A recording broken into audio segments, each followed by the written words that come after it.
오늘 이 아침 하나님 말씀, 친구냐 원수냐, 어떻게 하면 우리가 친구를 만들 수 있을까 하는 내용의 말씀입니다. 세상에서 사람이 살아가는 이야기는 참 간단하지 않는 것 같습니다. 평생의 삶을 살아가면서도 친구 하나 만들지 못하고 살아갈 때가 많습니다. 그래서 나이가 들게 되면은 평생도록 자기와 함께 해줄 친구가 없음을 보고 안타까워하고 힘들어하고 외로워하고 슬퍼하고 그리고 그 마음에 고독과 말할 수 없는 아픔을 간직하는 사람들이 얼마나 많은지 모릅니다. 어제는 친구였는데 오늘은 원수가 되기도 하고, 어제는 어떤 누구보다도 가까이 지내기를 원했지만 그러나 자기 마음대로 뜻대로 되지 않는 것이, 친구를 만드는 것이 되지 않는 것이 우리 인생들의 삶인 것 같습니다. 어떻게 하면 우리가 세상에 한 평생의 삶을 살아가면서 성경에 말한 것처럼 가장 큰 사랑인 친구를 위하여 죽는 것이 사랑 중에 가장 큰 사랑이라고 했는데, 정말로 가까이 할 수 있는 친구 하나를 왜 만들지 못할까 하는 것입니다. 여러분은 어떻습니까? 정말로 나에겐 그래도 친구가 있다고 하는 그 친구가 있는가 하는 것입니다.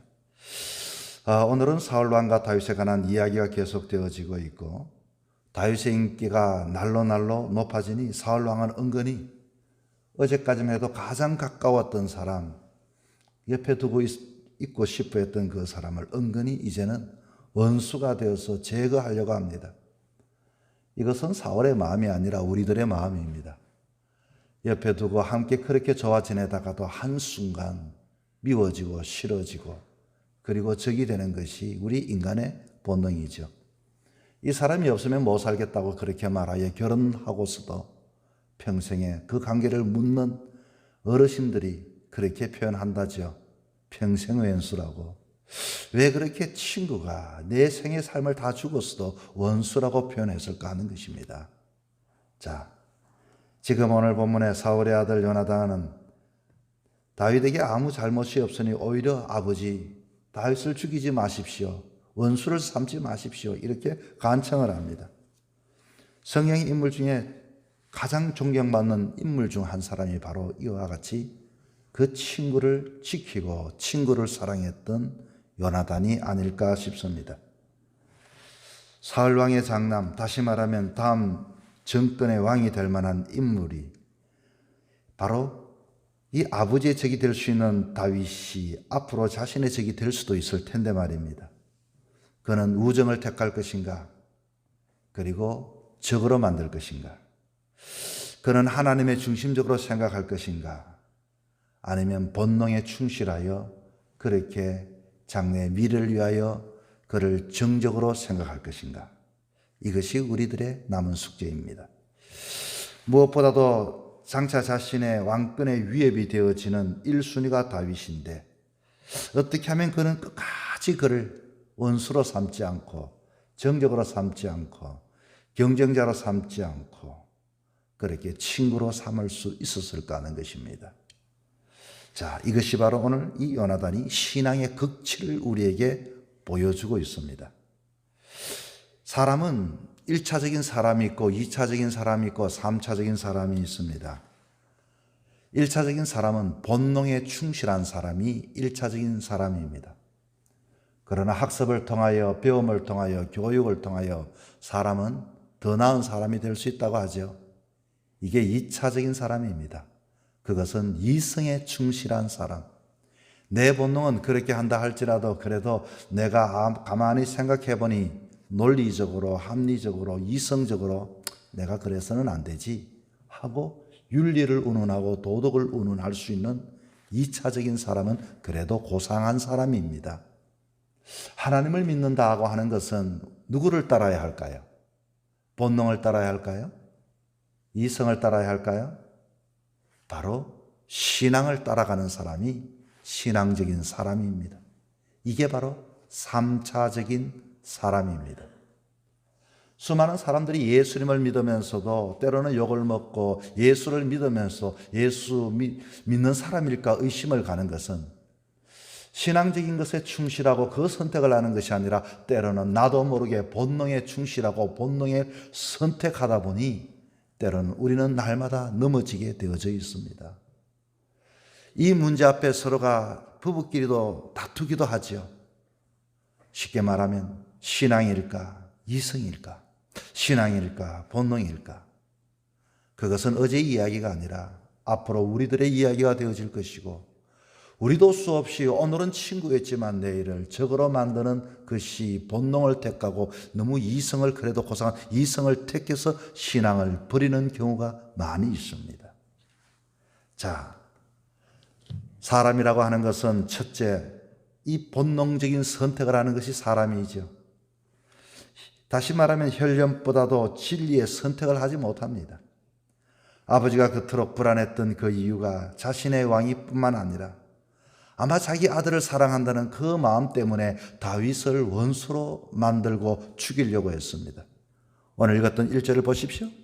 사울이 그의 아들 요나단과 그의 모든 신하에게 다윗을 죽이라고 말하였더니, 그렇게 가까이 두기를 원했는데 왜 죽이라고 합니까? 앞으로 장차 자기 아들을 위해서 사랑했지만 죽여야 한다는 본능이 그에게 발동을 했습니다. 사울에게만 이와 같은 본능이 발동하는 것이 아니라 어쩌면 이 세상 속에 치열한 경쟁 속에 우리는 이 본능들이 발동될 때가 얼마나 많은지 모릅니다. 그래서 때로는 부끄러운 그리스도인이 되어지기도 하지요. 그것 본능이 발동이 되어지면 거기에 집착을 하게 되어집니다. 자기의 고집이 강하게 되어집니다. 그리고 자신의 주장만이 진리라고 생각을 하게 되어집니다. 다른 사람들이 자기 중심을 두고서 다른 사람을 해석하기 시작하게 되어집니다.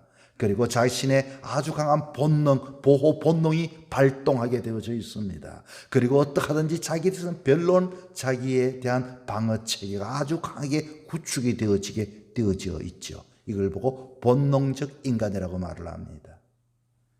이 사울의 이야기는 이 사울이 나쁜 게 아닙니다. 인간은 애초부터 본능적 인간입니다. 로마서 6장 12절부터 13절은 이 본능적 인간에 대해서 우리에게 말씀하는 게 있습니다. 그러므로 너희는 죄로 너희 죽을 몸에 왕노릇하지 못하게 하되 몸의 사욕을 순종하지 말고 또한 너희 지체를 불의의 병기로 죄에 들이지 말고. 쉽게 말하면 우리 지체를 위해서, 우리의 죽을 몸을 위해서 이 불의의 병기로 죄에 들이지 말라고 이렇게 말합니다. 본능을 따라가다 보면 나도 모르게 그만 죄에 빠지는 경우가 많이 있습니다. 두 번째는 이성적인 선택입니다. 자, 오늘 본문에서도 이 요나단이 아버지에게 이성에 지금 호소를 하고 있습니다. 자, 뭐라고 호소를 하고 있습니까? 4절입니다. 요나단이 그의 아버지 사울에게 다윗을 칭찬하여 이르되 원하건대 왕은 신하 다윗에게 범죄하지 마옵소서. 그는 왕께 득죄하지 아니하였고 그가 왕께 행한 일은 심히 선함이니이다. 쉽게 말하면 이성의 호소를 하고 있습니다. 아버지 보십시오. 그 다윗은 아버지를 위해서 그렇게 선한 행동을 하지 않았습니까? 다윗이 범죄하지 않았습니다. 그는 이 왕 아버지에게 죄를 범한 게 전혀 없지 않습니까?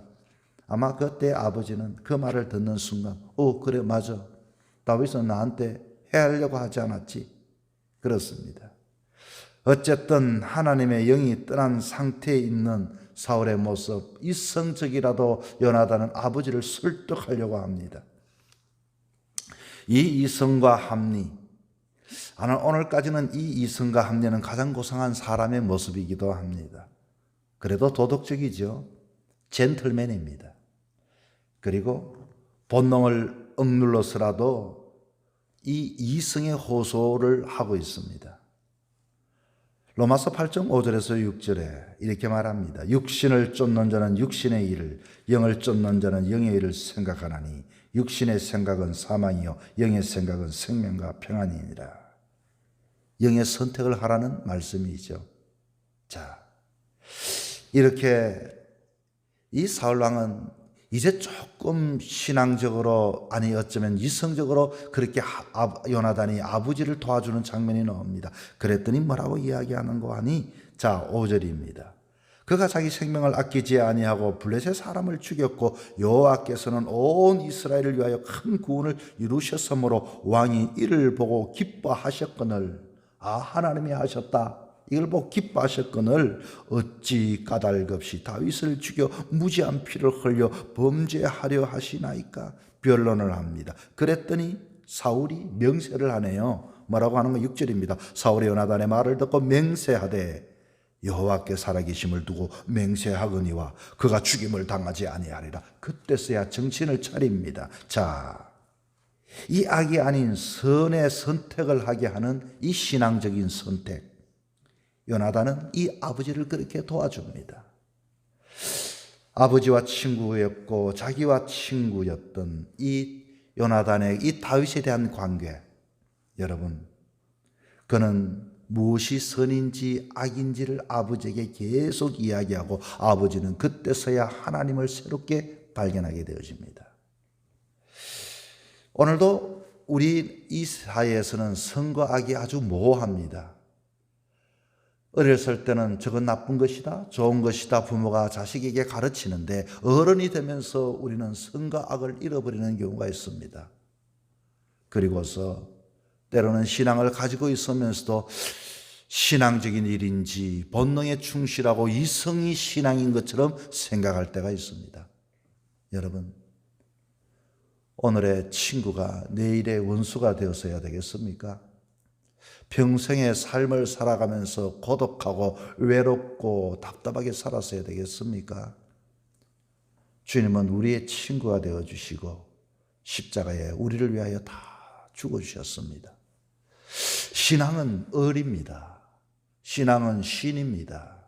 신앙은 변하지 않는 것입니다. 보이지 아니하는 하나님을 섬기는데 어떻게 보이는 오늘도 우리의 친구, 우리의 아내, 우리의 남편, 우리의 동료, 친구를 만들기를 선택한다면 우리는 신앙을 쫓아가는 사람이 되어야 합니다. 왜냐하면 우리가 신앙의 사람이기 때문인 것입니다. 오늘도 우리는 바른 선택을 해야 합니다. 본능이 아니라 순간순간 본능이 우리를 충동할 것입니다. 친구가 되느냐, 원수가 되느냐, 그렇게 평생 내 최후의 사랑이 되느냐, 평생 원수가 되느냐. 신앙의 동료, 여러분 직장에서도 그렇게 줬던 사람이 때로는 원수가 되어 경쟁자가 되는 경우는 우리의 본능의 발동일 것입니다. 오늘 이 하루도 우리가 삶을 살아갈 터인데 여러분, 문제는 그것이 아니라, 그분들이 아니라 나에게 달려 있습니다. 나에게 신앙은 있는가? 하나님의 기준이 있는가? 오늘 이 하루도 여러분 친구 만들기 프로젝트 신앙에 충실할 수 있도록 주의 도움을 구하고, 그리고 오늘 이 하루도 고독하거나 외로운 것이 아니라 하나님을 가까이 두고 성도들을 가까이 두고 사랑해야 할 사람을 가까이 둘 수 있는 오늘도 복된 믿음의 삶을 살아가는 우리 모두가 되시기를 주 이름으로 부탁을 드립니다.